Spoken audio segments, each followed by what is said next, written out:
함께 보시겠습니다. 창세기 40장입니다. 창세기 40장 1절에서 4절까지 말씀입니다.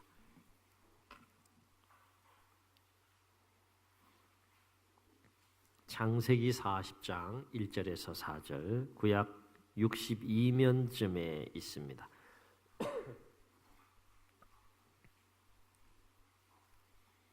교독하십니다. 그 후에 애굽 왕의 술 맡은 자와 떡 굽는 자가 그들의 주인 애굽 왕에게 범죄한지라.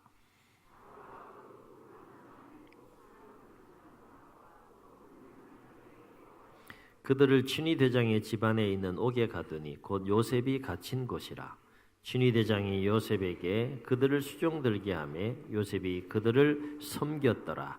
그들이 갇힌 지 여러 날이라. 아멘.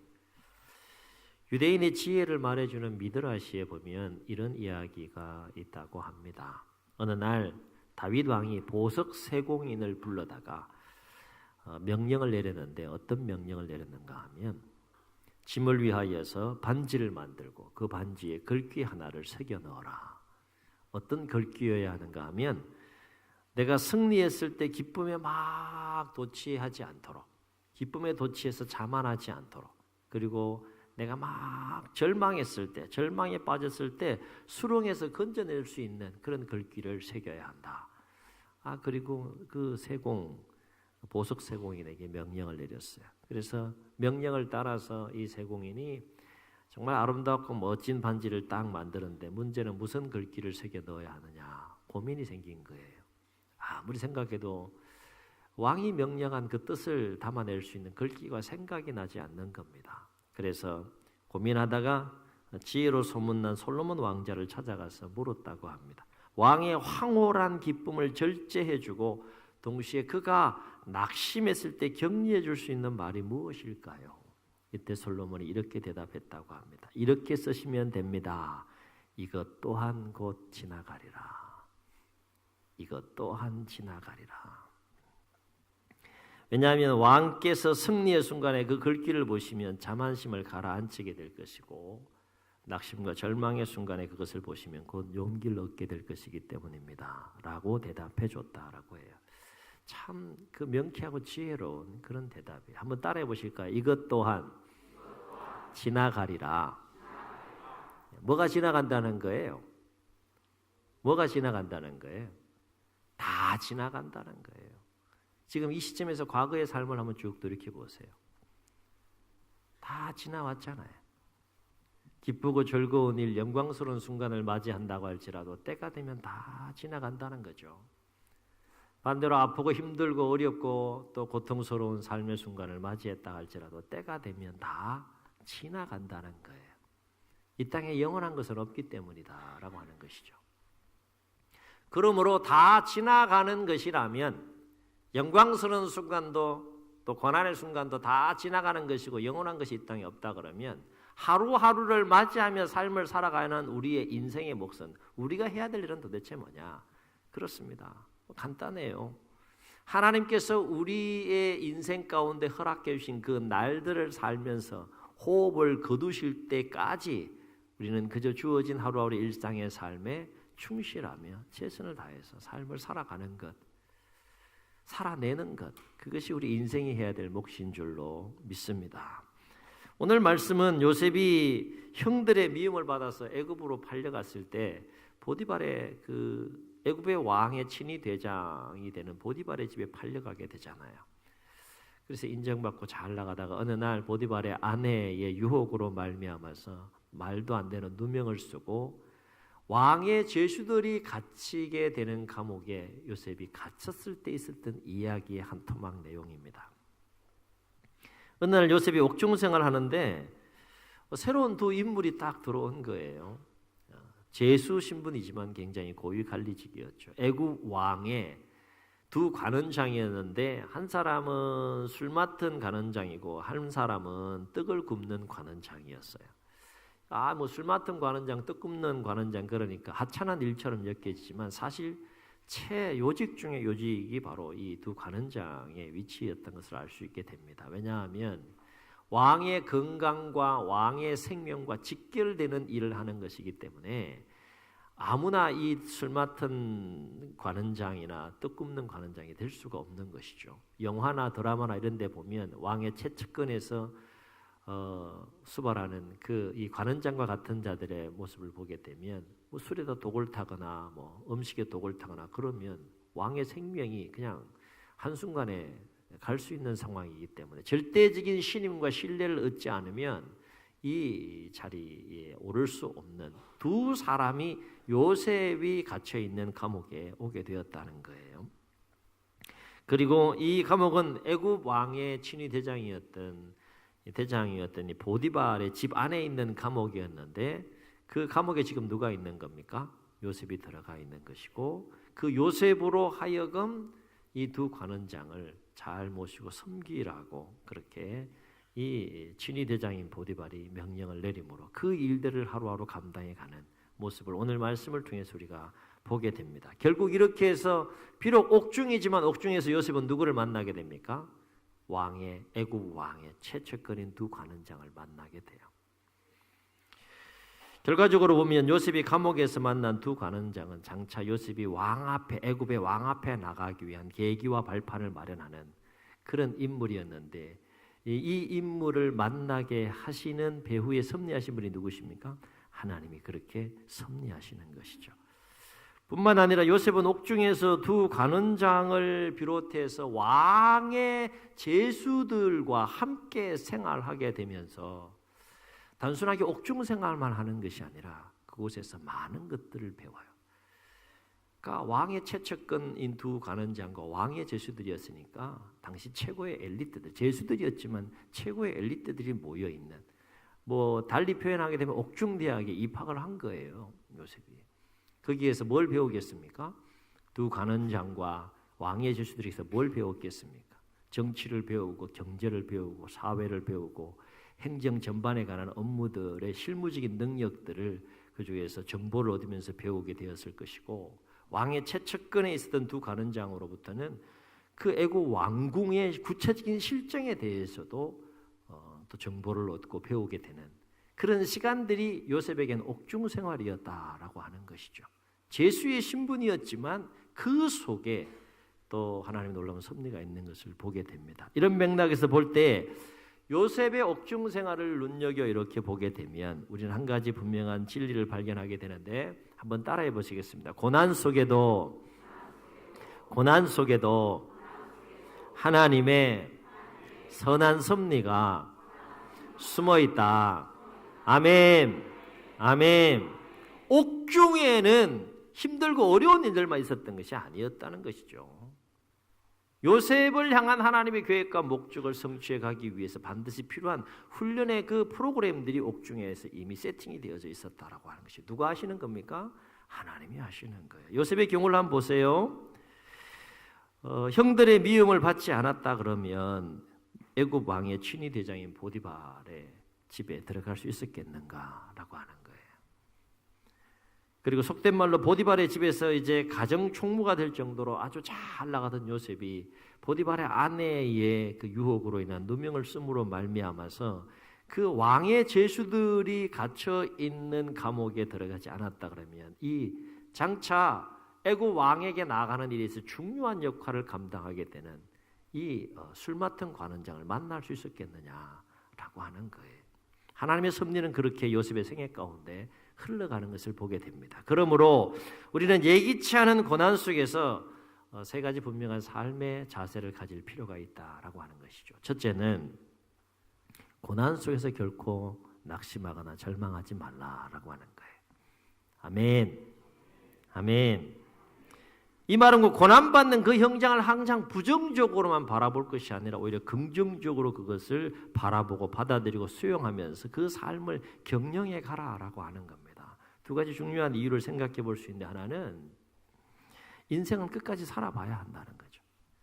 끝나지 않았으면 끝까지 살아봐야 하는 거예요. 그래서 고난의 상황에 있다 할지라도 감옥 속에 있다 할지라도 낙심하거나 절망하지 말아야 될 이유는 아직 인생이 끝나지 않은 거예요. 삶이 끝나지 않은 거예요. 두 번째 중요한 이유는 뭔가 하면 고난도 하나님의 선한 섭리와 계획의 방편 중에 하나이다 하는 거죠. 항상 평안한 상황으로만 우리를 인도하는 것이 아니라 고난의 상황 속에서도 그 인생 가운데 계획하신 하나님의 계획과 섭리와 목적을 이루어 가시기 위해서 사용하시는 하나님의 섭리 중에 하나가 고난이다 하는 거예요. 그러므로 낙심하거나 절망하지 말라는 거예요. 두 번째, 우리가 예기치 않은 고난 속에서 가져야 될 삶의 자세가 있다면 고난 속에서 더욱 인내하라라고 하는 것입니다. 고난 속에서 더욱 뭐 하라고요? 인내하라라고 하는 거예요. 하나님께서 고난을 우리에게 주시는 이유는 인내하는 법, 기다리는 법을 배우라는 거죠. 인내하고 기다리는 법을 배울 수 있는 상황은 고난이라고 하는 상황 이외에는 우리가 배울 수가 없는 거죠.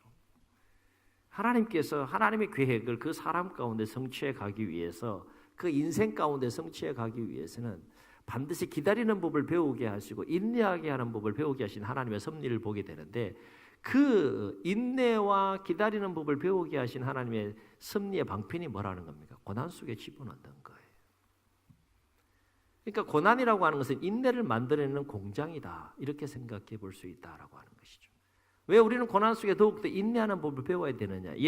그 인내를 통하여서, 고난 속에 인내하는 삶을 통하여서 하나님의 사람으로 빚어지는 시간이기 때문에, 그 고난 속에서 하나님은 인내하는 삶을 통해 하나님이 계획하신 수준의 하나님의 사람으로 다듬으시고 만들으시고 빚어지는 시간이기 때문에 우리는 그 고난 속에서 더욱 인내하는 삶을 살아내야 한다라고 하는 거예요.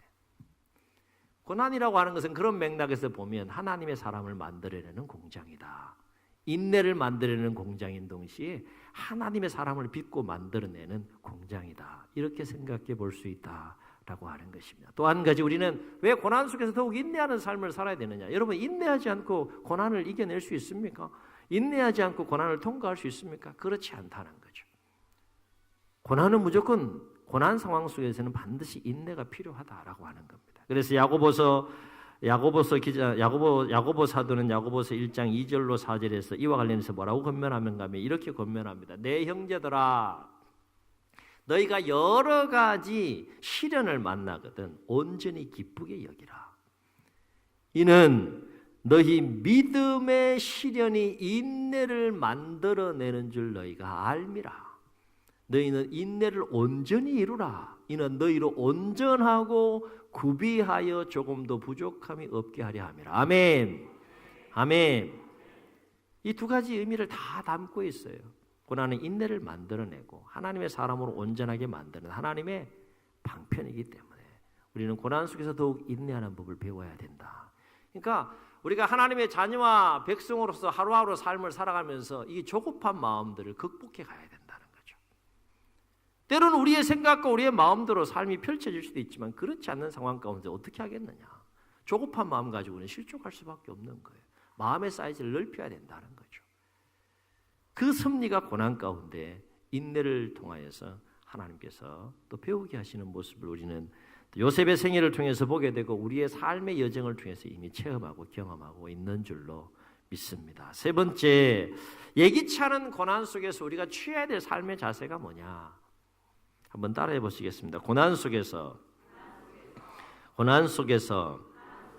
더욱 일상의 삶에 충실하자. 아멘. 아멘. 고난 속에서 더욱 일상의 삶에 충실하라는 거예요. 아무리 작은 일이라 할지라도, 아무리 힘들고 어려운 상황 속에 내가 해야 될 일이 있다면 그 일에 충실하라는 거예요. 때로는 일상의 삶이 자신의 미래와 전혀 상관없는 무의미한 일처럼 느껴질 때가 있어요. 하나님께서 내 인생 가운데 설계하고 계획한 삶은 이것이 아닌데 내가 왜 지금 이런 상황 속의 삶을 살고 있을까? 내가 왜 이 일을 해야 되지? 내가 내 인생을 통해서 하나님께서 계획하신 삶은 이쪽의 삶인데 그거와는 너무 동떨어진 이쪽에서 내가 삶을 살고 있다고 할지라도, 이쪽에서 내가 감당해야 될 아무리 사소한 일이라 할지라도 그 작은 일상의 삶에 충실하고 성실한 삶을 살아갈 이유가 있다라고 하는 것입니다. 비록 그렇게 느껴지는 일상이라 할지라도 그 일상을 소홀히 하지 말아야 될 이유는 그 일상들이 쌓이고 축적돼서 결국 새로운 미래를 여는 밑거름이 될 수 있기 때문에 그렇습니다. 산을 여러분 타보셔서 아실 거예요. 평지도 있고 계곡도 있고 오르막도 있고 내리막도 있고 그러면서 산을 타게 되는데 문제는 정상까지 올라가려면 반드시 해야 될 일이 하나 있습니다. 평지든 계곡이든 오르막이든 내리막이든 반드시 정상까지 올라가려면 반드시 해야 될 일이 있는데 그것은 방향이 분명하다 그러면 걷는 걸 포기하지 않는 거예요. 한 걸음 한 걸음 그냥 걷는 거예요. 요셉의 삶이 그랬어요. 그냥 한 스텝 한 스텝 걷는 거예요.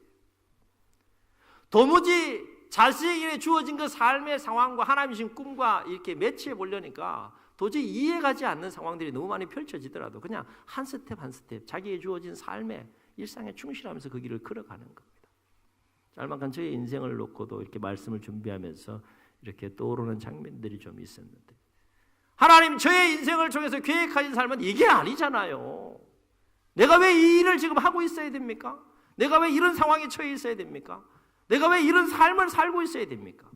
이건 아니잖아요, 하나님. 그런 의문을 가지고 삶을 살아야 되는 상황 속에 놓여 있었을 때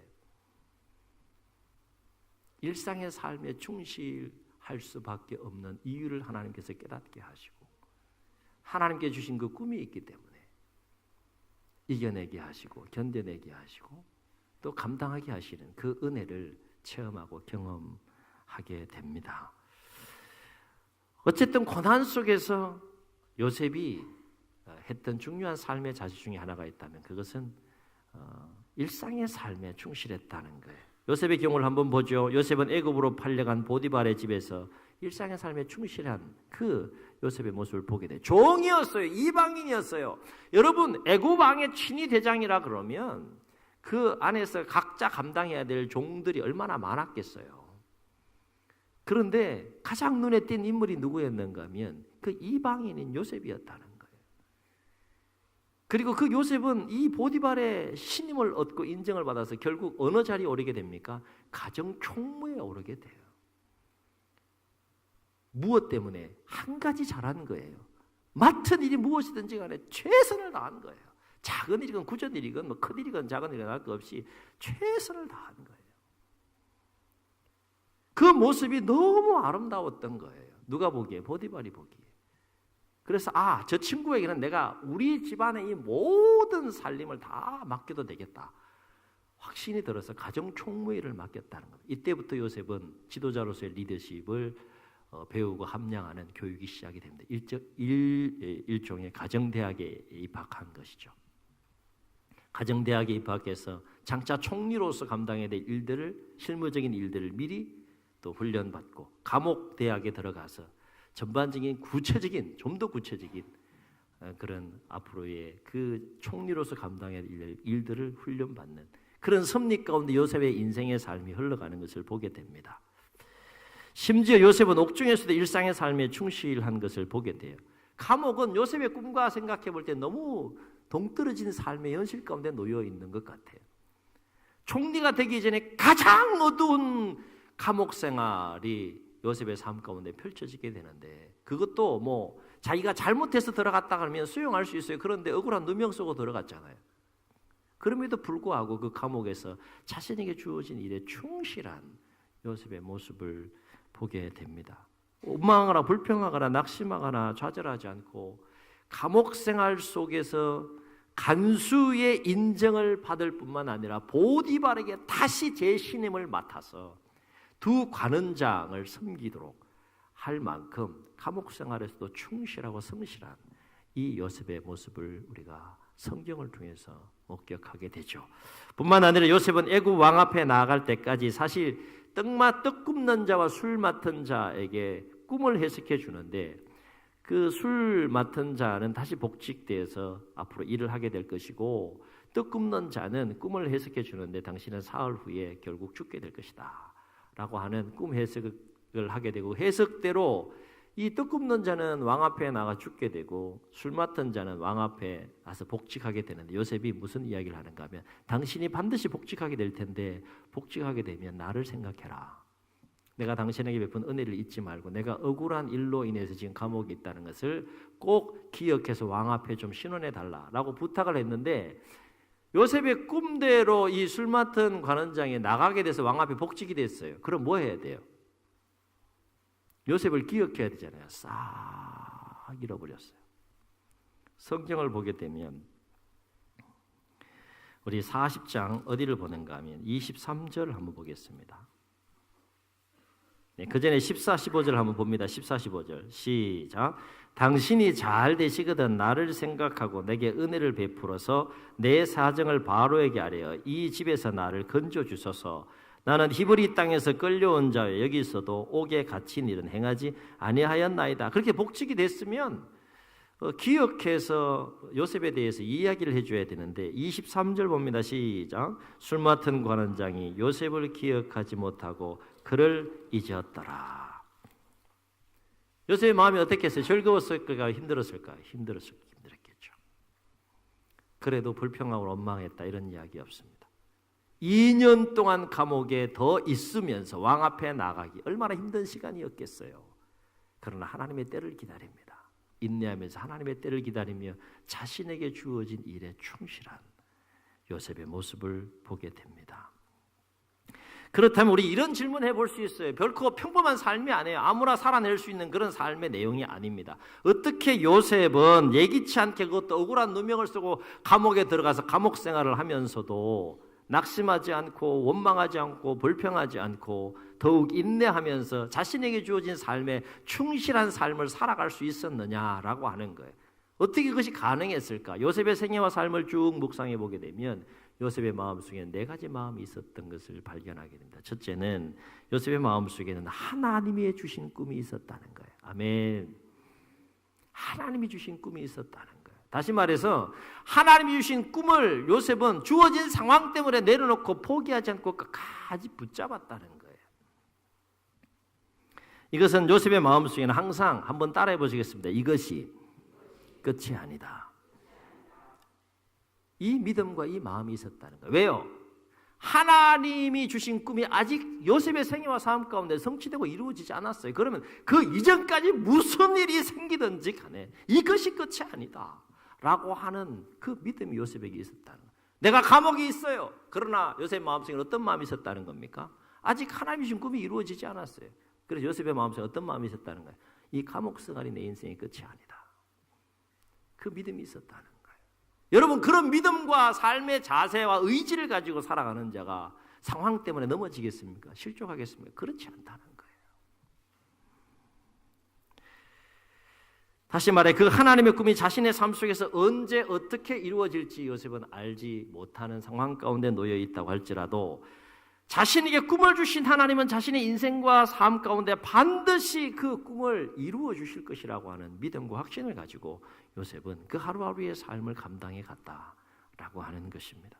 그래서 요셉의 삶을 보면 요셉의 꿈을 이루기 위해 몸부림치는 삶이 아니라 하나님이 주신 꿈이 요셉의 인생과 그 삶을 이끌어가고 주관해 가는 것을 성경을 통해서 보게 됩니다. 그러했기에 요셉은 비록 감옥 생활을 하고 있었지만 제수의 신분이었지만 낙심하지 않고 자신에게 주은 일상의 삶에 충실할 수 있었다라고 하는 것입니다.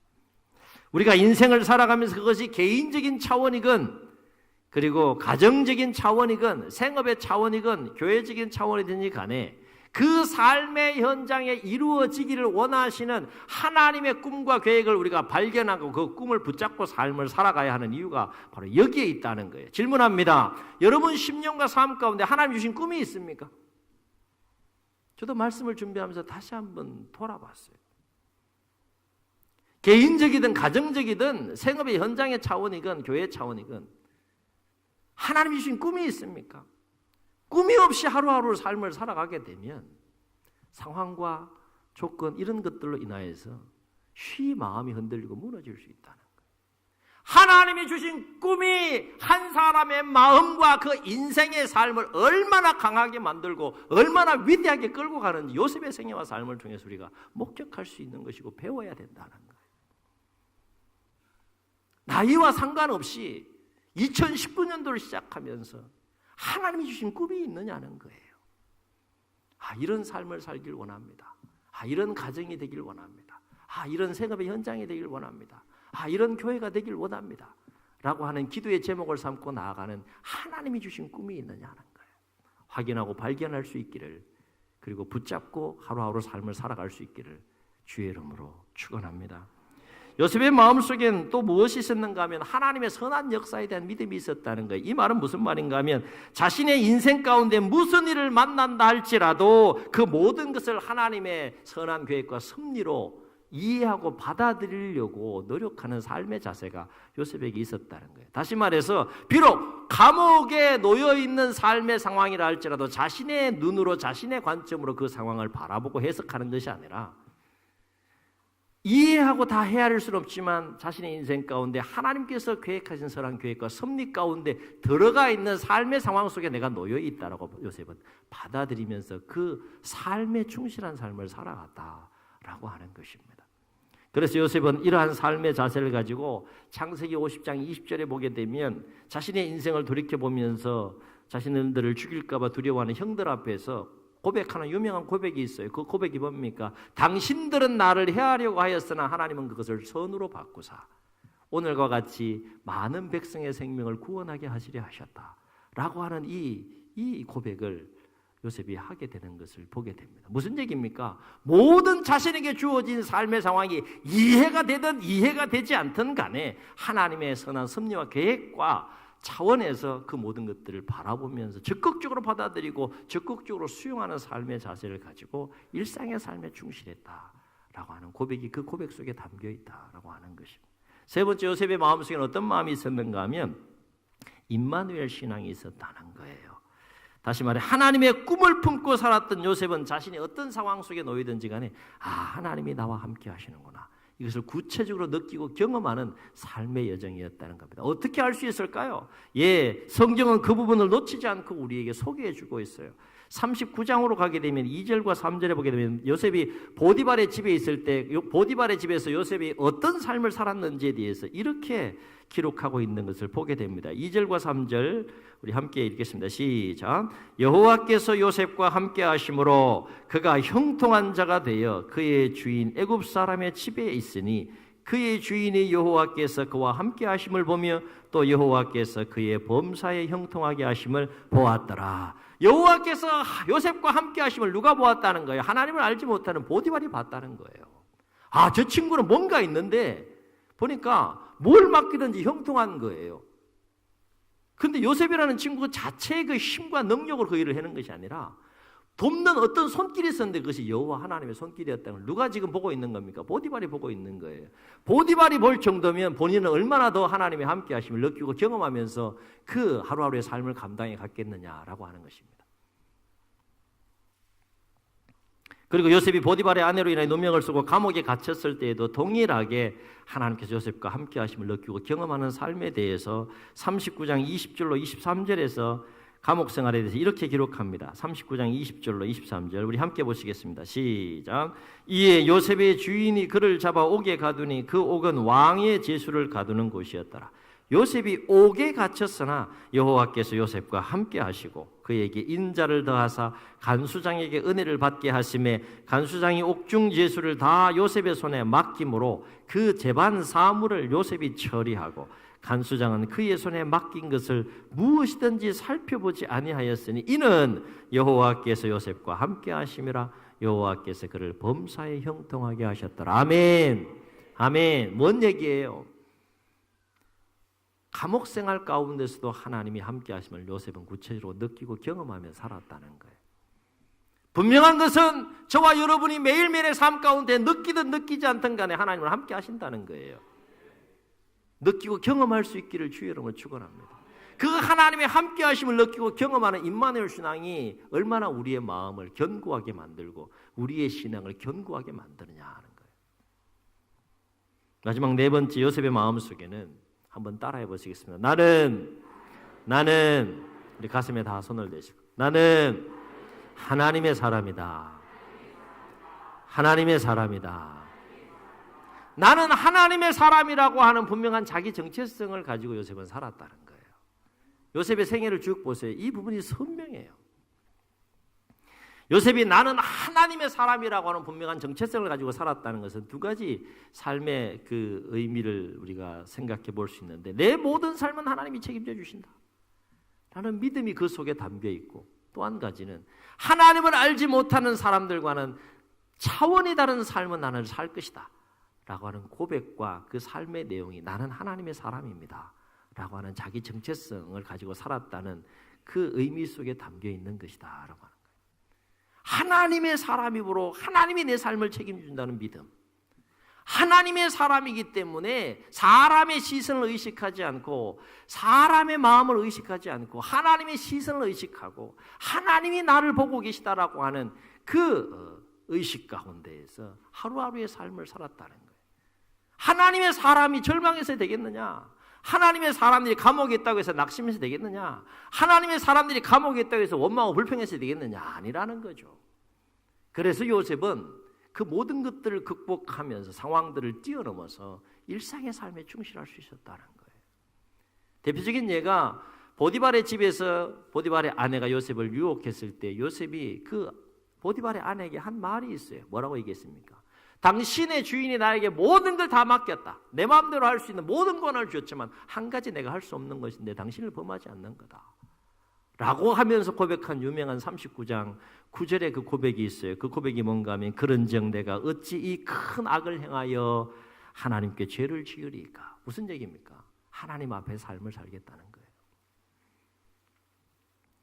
그래서 하나님의 사람들은 주어진 환경과 상황 때문에 낙심하거나 좌절하거나 절망하지 않고 주어진 환경과 상황 때문에 죄짓지 않는 하나님의 기대와 하나님의 마음에 합당한 삶을 살기 위해 차원 높은 삶을 살기 위해 몸부림치는 사람들이 바로 하나님의 사람들이다라고 하는 거예요.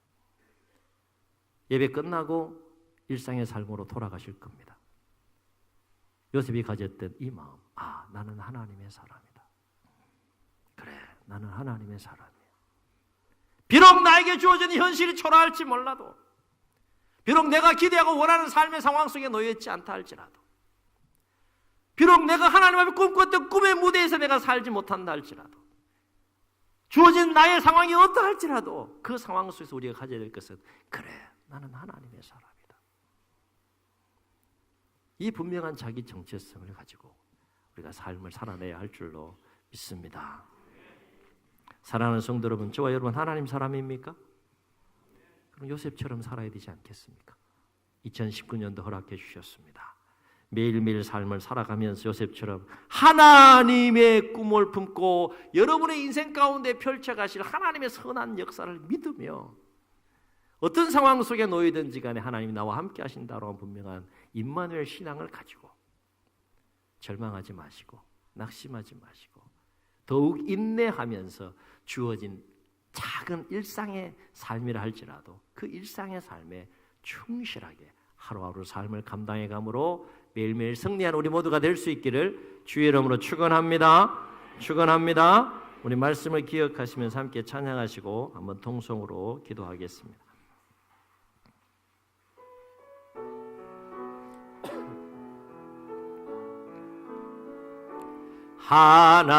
하나님의 사랑을 사모하는 자, 하나님의 평안을 바라보는 자, 너의 모든 것 창조하신 우리 주님이 너를 얼마나 사랑하시는지. 아멘. 하나님께 찬양과 경배하는 자, 하나님의 선하심을 닮아가는 자, 너의 모든 것 창조하신 우리 주님이 너를 자녀 삼으. 아멘 아멘. 하나님 사랑의 눈으로 너를 어느 때나 바라보시고 하나님인 자 귀로서 언제나 너에게 기울이시니 어두움에 밝은 빛 고쳐주시고 너의 작은 신음에도 응답하시니 너는 어느 곳에 있든지 주를 향하고 저만 바라볼지라.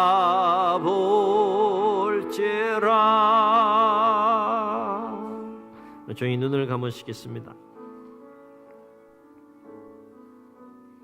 하나님의 사람입니까? 진정 하나님의 사람입니까? 세상 속의 삶을 살아가면서 진정 하나님의 사람입니까? 예기치 않은 시련을 만날 수 있고 고난을 만날 수 있습니다. 형통하고 평안한 길을 걸어갈 때도 있지만 도무지 이해할 수 없는, 상식과 경험으로 도무지 이해할 수 없는 삶의 어려움을 만나서 그 길을 걸어가야 할 때도 있습니다. 요셉의 삶이 우리에게 거울이 되고 도전이 되었으면 좋겠습니다. 하나님의 사람입니까? 그렇다면 하나님이 주신 꿈을 품고 어떤 상황 속에서 그 꿈을 놓지 않고 꿈을 붙잡고 하나님의 선한 역사를 믿으며 임마누엘 신앙을 가지고 날마다 나는 하나님의 사람이다, 나는 하나님의 사람입니다 라고 하는 분명한 고백과 자기 정체성 속에서 절대 절망하거나 낙심하거나 원망하거나 불평하지 않고 더욱 인내하고 더욱 일상의 삶에 충실함으로 승리하는 하루하루의 삶이 되게 하여 주옵소서. 하나님의 사람으로 매일매일 2019년도를 이기고 승리하는 우리의 삶의 여정이 되게 하옵소서. 이런 마음을 담아서 우리 주님 세 번 부르시고 통성으로 기도합니다.